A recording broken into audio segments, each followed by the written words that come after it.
अमरावती जिल्ह्यातील अंजनगाव सुरजी तहसील कार्यालयात आज मोठा गोंधळ उडाला, जेव्हा देवगाव येथील शेतकरी अतुल खारोडे यांनी तहसील कार्यालयाच्या मुख्य प्रवेशद्वाराच्या कमानीवर चढून आत्मदहनाचा प्रयत्न केला।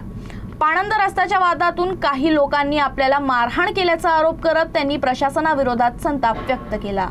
अंजनगाव सुरजी तहसील कार्यालय परिसरात दुपारच्या सुमारास तणावपूर्ण वातावरण निर्माण झालं। देवगाव येथील शेतकरी अतुल खारोडे यांनी तहसील कार्यालयाच्या मुख्य प्रवेशद्वाराच्या कमानीवर चढून आंदोलनाचा पवित्रा घेतला। पांदण रस्त्याच्या वादातून काही व्यक्तींनी आपल्याला मारहाण केल्याचा आरोप करत संबंधितांवर कारवाई करण्याची मागणी त्यांनी केली। प्रशासनाकडून न्याय मिळत नसल्याचा आरोप करत त्यांनी थेट आत्महत्येचा इशारा दिला। गळ्यात दुपट्टा बांधून कमानीवर उभं राहिल्यानं नागरिकांमध्ये भीतीचं वातावरण निर्माण झालं। घटनेची माहिती मिळताच पोलीस आणि महसूल विभागाचे अधिकारी तातडीनं घटनास्थळी दाखल झाले। अधिकाऱ्यांनी बराच वेळ समजूत काढल्यानंतर परिस्थिती नियंत्रणात आणण्याचा प्रयत्न करण्यात आला। या घटनेमुळे तहसील कार्यालय परिसरात मोठी गर्दी जमा झाली होती।